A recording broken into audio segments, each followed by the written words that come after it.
प्रारंभिक जीवन और शिक्षा। राजीव दीक्षित का जन्म 30 नवंबर 1967 को उत्तर प्रदेश के अलीगढ़ जिले के नाह गांव में हुआ था।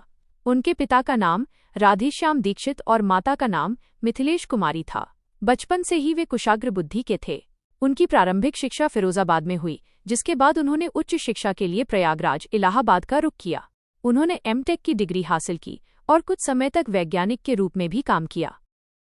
राजीव दीक्षित जी के जीवन में बदलाव तब आया जब उन्होंने भारत की गरीबी, बेरोजगारी और विदेशी कंपनियों के बढ़ते प्रभाव को गहराई से समझा। उन्होंने इतिहास का अध्ययन किया और पाया कि भारत कभी सोने की चिड़िया था। स्वदेशी अर्थशास्त्र, इंडियन इकोनॉमिक्स।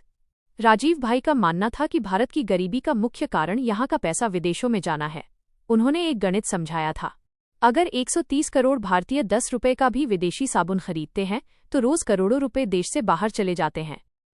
उन्होंने शोध करके बताया कि 1835 में लॉर्ड मैकाले ने भारत की गुरुकुल परंपरा को जानबूझकर खत्म किया ताकि ऐसे काले अंग्रेज पैदा हों जो शरीर से भारतीय हों लेकिन दिमाग से अंग्रेज।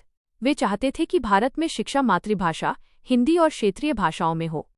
आयुर्वेद और महर्षि वाग्भट के नियम। राजीव दीक्षित जी ने महर्षि वाग्भट के अष्टांग हृदयम के सूत्रों को सरल भाषा में लोगों तक पहुंचाया।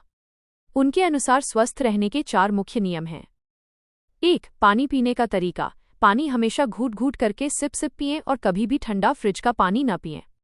2. भोजन का समय। सुबह का भोजन सूर्योदय के 2.5 घंटे के भीतर कर लेना चाहिए। 3. विरुद्ध आहार।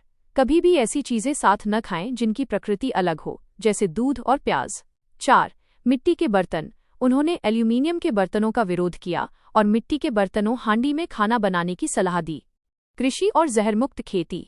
उन्होंने किसानों को यूरिया और डीएपी जैसे रासायनिक खादों को छोड़कर गोबर की खाद अपनाने के लिए प्रेरित किया। उनका कहना था कि रासायनिक खेती से जमीन बंजर हो रही है और इंसान कैंसर जैसी बीमारियों का शिकार हो रहा है। राजीव दीक्षित केवल एक व्यक्ति नहीं बल्कि एक विचार थे। उन्होंने हमें अपनी जड़ों की ओर लौटने का रास्ता दिखाया। उनकी कहानी हमें ये सिखाती है कि सुख सुविधाओं वाली वैज्ञानिक की नौकरी छोड़कर देश के लिए गांव-गांव भटकना ही असली राष्ट्रभक्ति है। विदेशी कंपनियों का विरोध। उन्होंने पेप्सी, कोका कोला और कोलगेट जैसी कंपनियों के खिलाफ मोर्चा खोला। उनका तर्क था कि ये कंपनियां भारत का पैसा बाहर ले जा रही हैं और भारतीयों के स्वास्थ्य के साथ खिलवाड़ कर रही हैं। स्वदेशी का मंत्र। उन्होंने गांधीजी के स्वदेशी विचारों को पुनर्जीवित किया। उनका कहना था, स्वदेशी अपनाओ, देश बचाओ।